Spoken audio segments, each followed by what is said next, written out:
Shalom saudaraku dalam Tuhan, jumpa lagi dengan saya di Juniwa 01 Channel.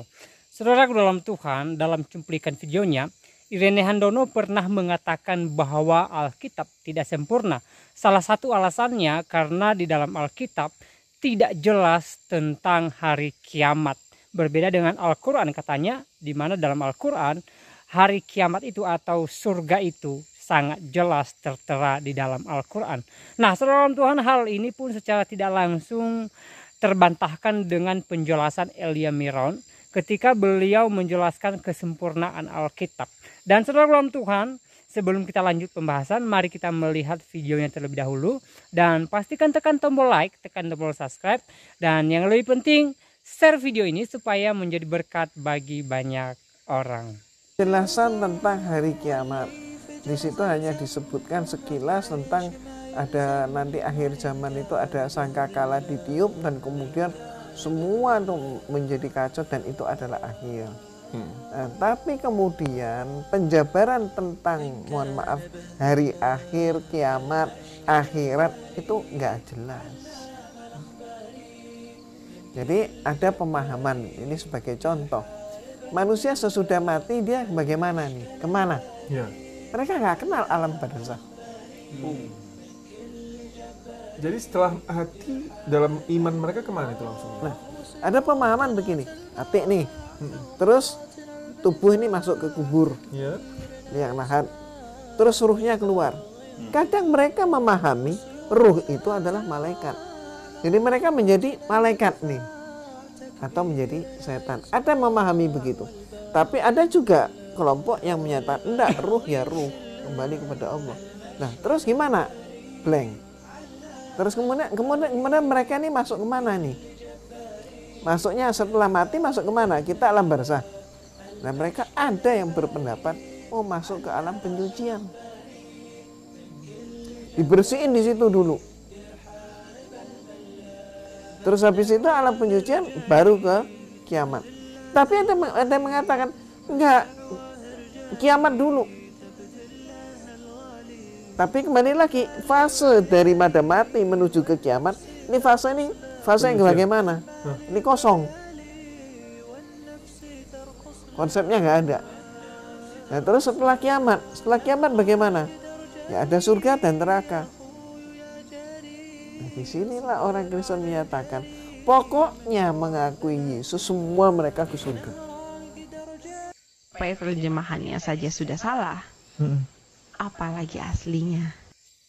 Saudara, itu videonya ketika Irene Handono mengatakan bahwa hari kiamat dalam Alkitab tidak jelas. Dan hal ini secara tidak langsung terbantahkan dengan penjelasan Elia Miron di video berikut, di mana beliau menjelaskan kesempurnaan Alkitab, dan Alkitab merupakan kitab yang paling sempurna di dunia ini. Nah, saudara Tuhan, mari kita mendengarkan penjelasan Elia Miron di video berikut. Semoga menjadi berkat bagi kehidupan kita semua. Berikut videonya. Beginilah jadinya kalau kita tidak pernah belajar dengan baik. Apalagi sebenarnya mbaknya itu sama sekali tidak punya kuasa untuk berbicara tentang iman kekristenan. Apalagi hal ini berkenaan dengan kritik teks yang terbilang cukup sulit untuk dipahami. Tapi nggak apa-apa, semua argumentasi telah saya catat dan saya akan tanggapi beberapa hal dari video tersebut. Yang pertama, beliau mengatakan kalau terjemahannya saja sudah salah, apalagi aslinya. Hal ini sama dengan mengatakan kalau barang KW saja mudah rusak, apalagi barang originalnya.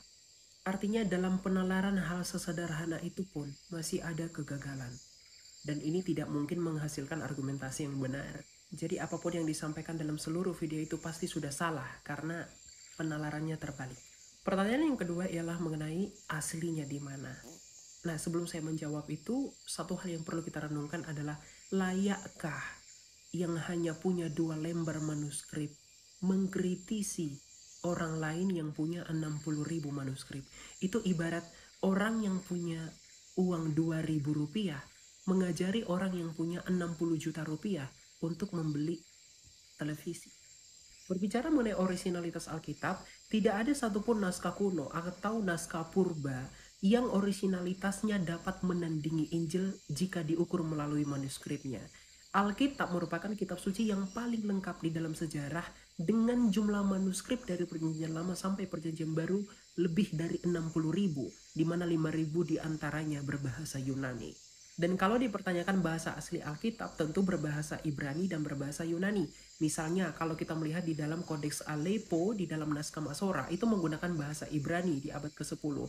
Tapi naskah yang jauh lebih tua yang diterjemahkan dari Proto-Hebrew, yaitu naskah Septuaginta yang sudah selesai sebelum kelahiran Yesus, yang dipakai oleh orang Kristen saat ini, yang berbahasa Yunani. Bahkan seluruh naskah perjanjian baru ditulis dalam bahasa Yunani. Ditulis dalam bahasa Yunani karena pada zaman Kristus dan eranya para rasul dan bapak-bapak gereja, bahasa Yunani merupakan lingua franca atau bahasa internasional dari dampak Helenisasi.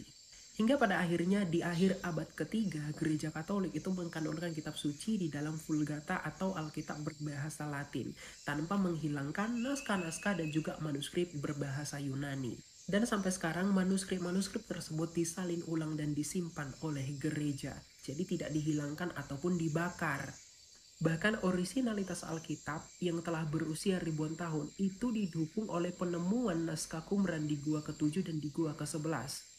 Jadi tuduhan orang-orang yang mengatakan bahwa Alkitab itu selalu diubah-ubah itu tidak benar adanya. Lagi pula kalau dipertanyakan kenapa sih bahasa asli tidak diikut sertakan di dalam Alkitab berbahasa Indonesia, kitab suci kami dari perjanjian lama hingga perjanjian baru kurang lebih memuat 37.000 ayat. Sehingga kalau bahasa aslinya diikut sertakan, kita nggak kebayang kitab suci itu bakal setebal apa. Dan kalau masih dipertanyakan aslinya di mana, originalnya di mana, tuh pergi ke gereja Katolik di Roma dan juga di gereja Ortodoks sana. Kamu bisa baca sepuasnya. Semua manuskrip dan kodeks disimpan di sana. Kemudian mengenai kata Tuhan dan kata Tuhan, di mana di TB2 menggunakan kata Tuhan, sedangkan di TB1 menggunakan kata Tuhan. Dan kemudian ini digiring adanya usaha penutupan, sehingga Alkitab tidak ori lagi. Tolong belajar kembali dengan benar. Karena bahasa aslinya yaitu bahasa Yunani baik Tuhan maupun Tuhan itu hanya satu, yaitu kurios atau Kyrie. Jadi Kyrie bisa diterjemahkan Tuhan, bisa juga diterjemahkan Tuhan, tergantung apa? Konteks. Penerjemahan itu bisa berubah, tetapi naskah asli tidak dapat berubah. Belajar lagi ya. Yang paling mencengangkan adalah argumentasi bahwa kalau semakin banyak diterjemahkan maka yang aslinya akan semakin hilang. Itu sama seperti kita ngomong kalau semakin banyak barang tiruan atau barang KW-nya, maka barang orinya menjadi nggak ori. Udah deh, belajar dulu ya. Tuhan berkati. Bye. Baik, teman-teman, di videonya kita sudah dengarkan apa yang disampaikan oleh Irene Handono di cuplikan video awal. Dan juga penjelasan Elia Miron tentang kesempurnaan Alkitab. Jadi dari apa yang disampaikan oleh Elia Miron di video tadi, ya secara tidak langsung apa yang disampaikan oleh Irene Handono mengatakan bahwa Alkitab tidak sempurna, ya, terbantahkan saudara dalam Tuhan. Ternyata Alkitab adalah kitab yang paling sempurna dari manuskrip-manuskrip yang ada, dan juga terbukti secara ilmiah. Kita sudah dengarkan penjelasan Elia Miron di video tadi, dan saudara dalam Tuhan, semoga penjelasan beliau memberkati kita, menguatkan iman kita, membuat kita mengerti bahwa Alkitab adalah kitab yang sempurna karena berisi firman Tuhan yang hidup.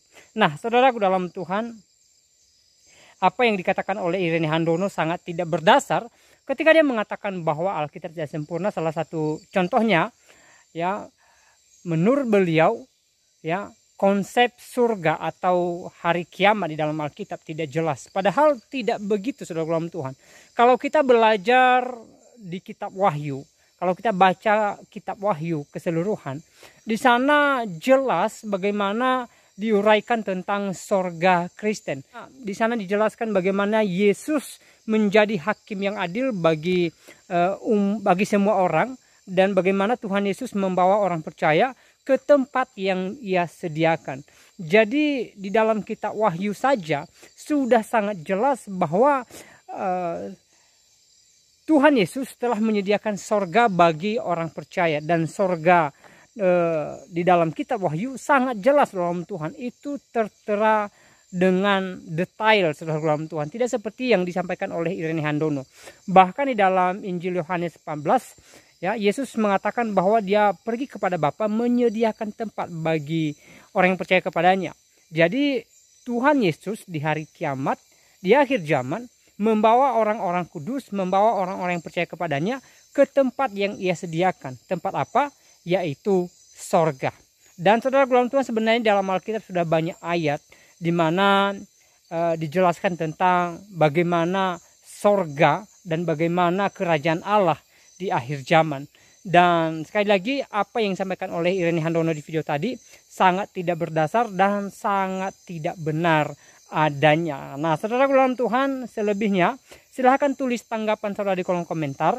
Tuliskan tanggapan atau komentar yang baik, yang positif, terutama tanggapan atau komentar yang memuliakan Tuhan dan juga yang memberkati banyak orang, tentang apa yang disampaikan oleh Irene Handono di video awal dan juga tentang penjelasan dari Elia Miron. Dan kita doakan juga supaya hambanya Elia Miron semakin dipakai Tuhan, diberkati dalam pelayanan, diberikan kesehatan, umur panjang, dimanapun dia berada, sukacita surgawi senantiasa melimpah bagi beliau. Itu doa kita bersama. Sehingga melalui pelayanan beliau juga semakin banyak jiwa-jiwa yang dituai untuk kemuliaan nama Tuhan. Dan saudara dalam Tuhan, saya tidak panjang lebar menyampaikan pesan melalui video ini. Kiranya Tuhan Yesus memberkati kita semua. Shalom.